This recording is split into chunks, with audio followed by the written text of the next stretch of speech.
బీసీలోని అన్ని కుల సంఘాలను కలుపుకుంటూ వారి ఐక్యత కృషి చేస్తున్నామని బీసీ సంక్షేమ సంఘం బాపట్ల జిల్లా ప్రధాన కార్యదర్శి బాపట్ల రవికుమార్ అన్నారు. విశ్వశాంతి స్కూల్ సమీపంలోని కార్యాలయంలో బీసీ సంఘం జిల్లా కార్యవర్గ సమావేశం జరిగింది. ఈ సమావేశంలో వేమూరు నియోజకవర్గ అధ్యక్షుడిగా రాయన ప్రసాదరావు నియమించారు. అనంతరం ఆయనకు నియామక పత్రాన్ని అందజేశారు. ఈ సందర్భంగా రవికుమార్ మాట్లాడుతూ రాష్ట్ర అధ్యక్షుడు కేసన శంకర్రావు నాయకత్వంలో కమిటీలను నియమిస్తూ సమస్యల పరిష్కారంపై కృషి చేస్తున్నామన్నారు. జిల్లాలోని 25 మండలాల్లోని అన్ని గ్రామాల్లోనూ కమిటీల నియామకాలు చేస్తున్నామని తెలిపారు. ఆసక్తితో పనిచేసే బీసీ నాయకులను తమ సంఘంలోకి ఆహ్వానిస్తున్నామని వెల్లడించారు. సంక్షేమ సంఘం జిల్లా ప్రధాన కార్యదర్శి బాపట్ల రవికుమార్.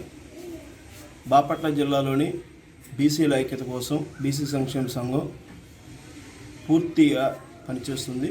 రాష్ట్ర అధ్యక్షుడు కేసన శంకర్రావు గారు ఆదేశాల మేరకు జిల్లాలో అన్ని మండల గ్రామ స్థాయిలో కమిటీల నియామకాలు వేగవంతంగా జరుగుతున్నవి.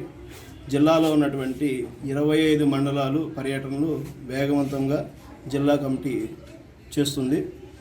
ఇదే క్రమంలో వేమూరు నియోజకవర్గంలోని 5 మండలాల కమిటీల నియామకాలు పూర్తి చేసుకుని అక్కడ ఉన్నటువంటి గ్రామ స్థాయిలో సంఘాన్ని బలోపేతం చేసిన వేమూరు నియోజకవర్గ అధ్యక్షుడిగా మురాళ వాసుదేవు ఇప్పటివరకు పనిచేస్తూ వచ్చారు.